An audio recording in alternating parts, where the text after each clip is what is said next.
आज INL college of education এবং INL primary teachers training इंस्टीट्यूटेर उद्योगे प्रकृति दिवस বা নেচার্স ডে অবজারভেশন আমরা করছি আমাদের কলেজ প্রাঙ্গণে।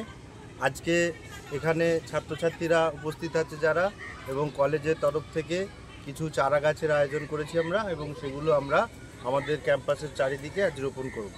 তো বর্তমান দিন আমরা সবাই জানি যে বিশ্ব উষ্ণায়নের ব্যাপারে আমরা সকলেই অবগত, যে আমাদের প্রকৃতি দিন দিন কীভাবে আমাদের প্রতি রুষ্ট হয়ে যাচ্ছে। তার কারণ আমরা জানি যে আমরা সকলেই আমাদের প্রকৃতির প্রতি যাচ্ছে তাই আচরণ করছি, বা প্রকৃতির গাছপালা সব কেটে আমরা বিভিন্ন রকম আমাদের সুযোগ সুবিধা গ্রহণ করছি। তার ফলস্বরূপ আজকে আমরা উপভোগ করছি যে যেমন গ্রীষ্মকালে প্রচণ্ড গরম, শীতকালেও গরম ঠিক রয়েই যাচ্ছে, সূর্যের তাপ দিন দিন বেড়ে যাচ্ছে।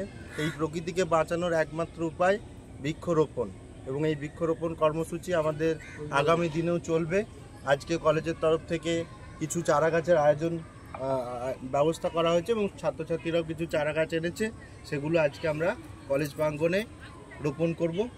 এখানে উপস্থিত আছেন আমাদের কলেজের সমস্ত অধ্যাপক অধ্যাপিকারা এবং স্টুডেন্টরা, বেশ কিছু সংখ্যক স্টুডেন্ট, এবং আমাদের কলেজের মাননীয় কর্ণধার মাননীয় বাদশা খান মহাশয়।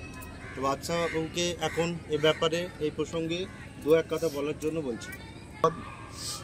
শুভদীপ বাবু আমাদের ইনচার্জ মহাশয় ভালোই বললেন, তার সঙ্গে জানাই আমাদের কলেজের শিক্ষকদেরকেও জানাই, ছাত্রছাত্রীদেরকেও জানাই আজকের দিনটা খুব ভালোই।